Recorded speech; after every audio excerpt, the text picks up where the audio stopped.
now. Support one another. Welcome to the sixth step in finding your new job.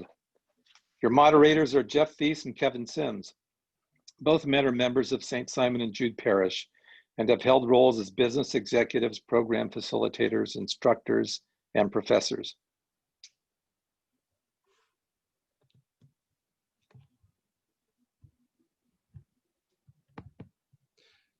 This is step 6, support one another in this 7-step process.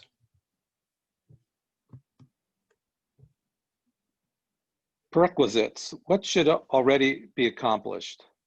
Before viewing this module, you should have already completed step 5, prepare for your interview and be actively reaching out to target companies.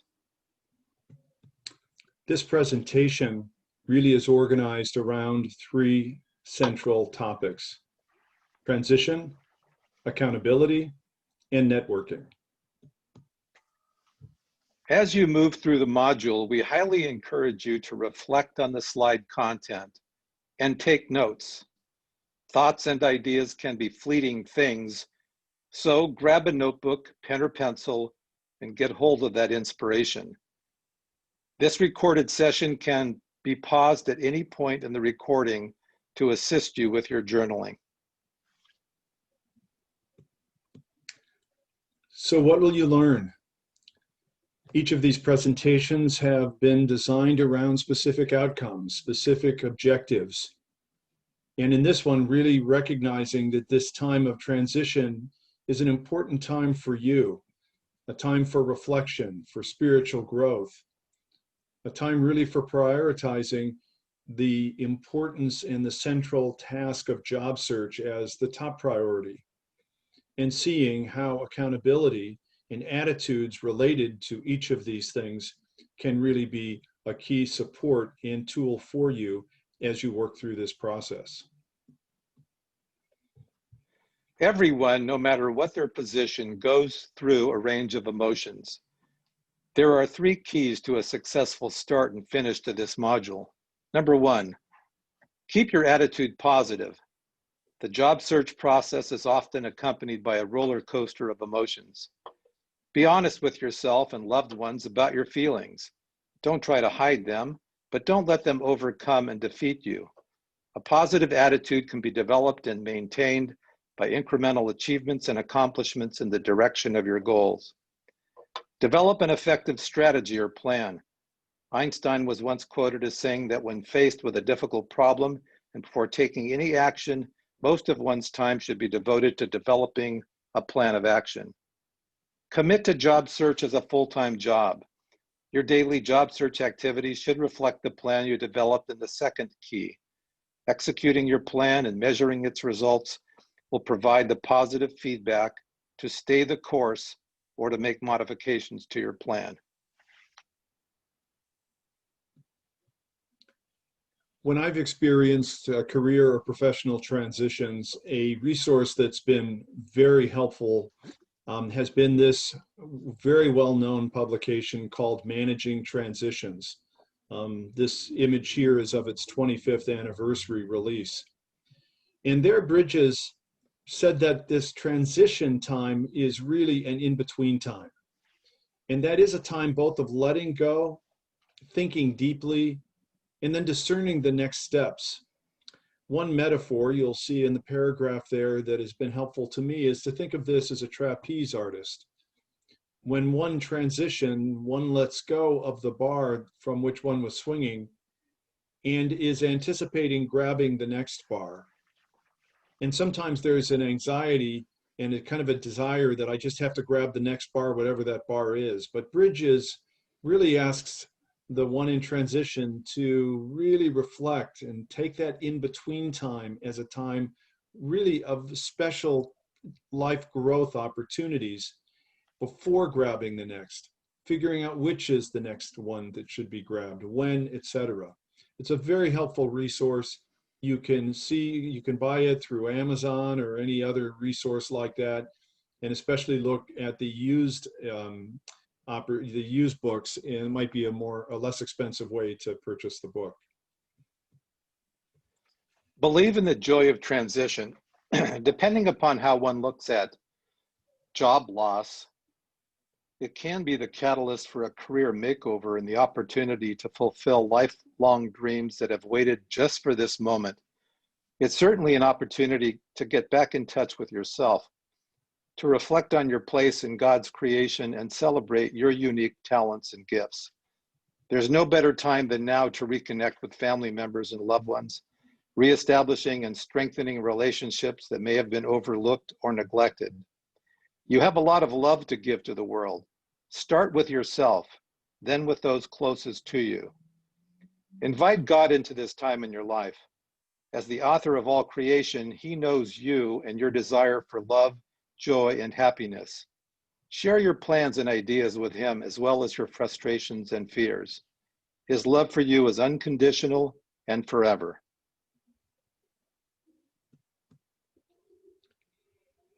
Transition isn't a vacation, but it is a special time for deep reflection, as Kevin just shared, but really to know that you moved out of the kind of the schedule obligations of employment. And there is a time really to open up other opportunities, maybe a morning Bible study, maybe being present to kids' schools activities, maybe having lunch with your spouse, attending a webinar on professional growth, doing some kind of activity that really brings more fullness into your day in the midst of this full-time job of transition. This isn't to say that you do all these things on the same day, but it is to say that this is a special opportunity of being present to things in life that sometimes the rat race gets in the middle of. Transition is a time for a new direction. Find the career path that's best for you. We often find ourselves on paths so different from the ones we imagined earlier in our lives. How did we get here? How can we be confident in choosing the next path for our career and/or life? Your decisions about allocating your personal time, energy, and talent ultimately shape your life's direction. If you haven't seen the YouTube video or read Clay Christensen's book, How Will You Measure Your Life?, I strongly encourage you to do both. So perhaps this is a time to pause, stop the video, and journal. Thoughts, insights.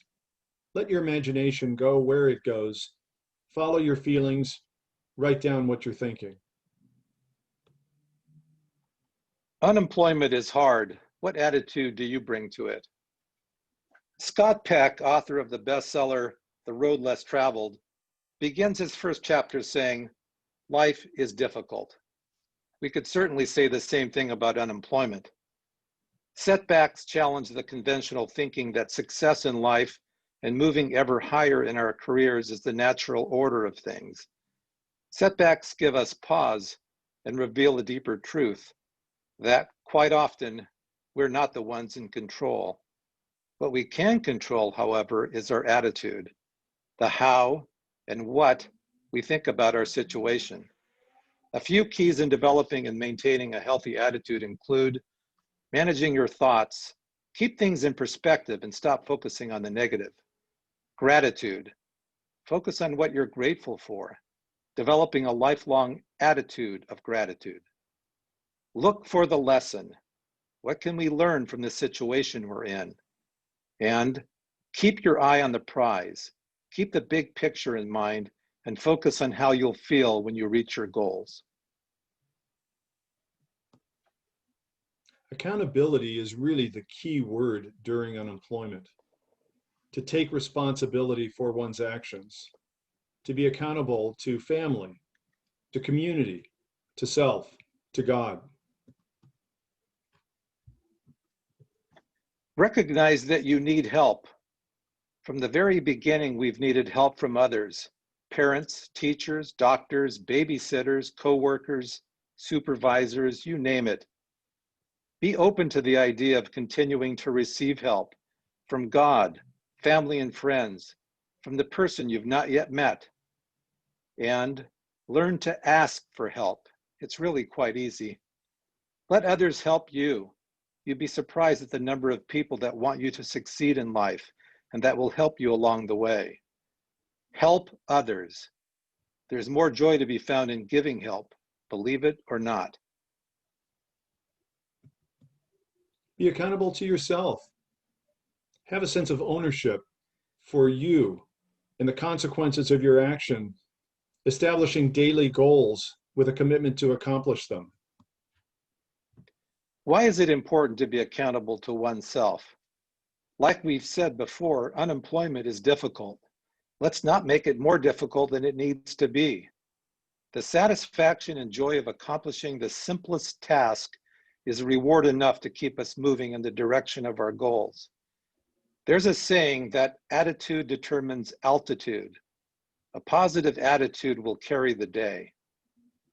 Every accomplishment builds character, and character will sustain us even in life's most difficult situations.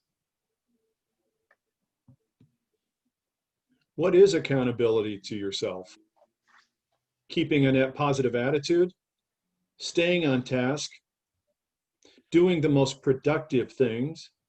Notice this focus on networking. We will speak more about that later. And doing the right thing at the right time, regardless of how you feel.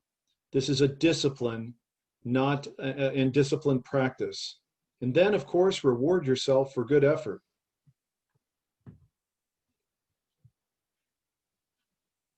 Why is it important to be accountable to our family? We're all in this together, and as a family, we should grow in our support and love of one another. Your family loves you and they are concerned for your well-being. There are limits to how much weight any one of us can carry. Allow your loved ones to share your joy and satisfaction as you move through this transition. What does accountability to family mean? Spending more time together, keeping communication open, being responsible in financial matters, having a shared plan related to that, being understanding of feelings, your own and your family members, and asking for forgiveness and being forgiving. Be accountable to your community. We recognize all who have helped us get to where we are today, especially those who reached out to us through networking. Recognize that you can't do it alone, and be appreciative, acknowledging the help that you've received along the way.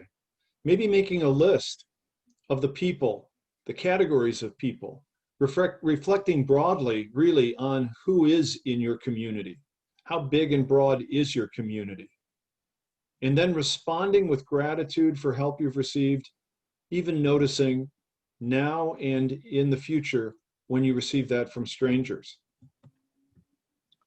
What does accountability to our community mean? Keeping in touch with friends. Your friends want to know how you're doing, and your concern for them reassures to them that they're important to you. Making new friends, reaching out to people based on mutual interests and concerns is one way to broaden your network of friends. Being open to accept help. It does require at times a spirit and attitude of humility. Using our gifts to serve others. God has given each of us unique gifts and strengths, not to keep for ourselves, but to share freely and with gratitude. Be accountable to God.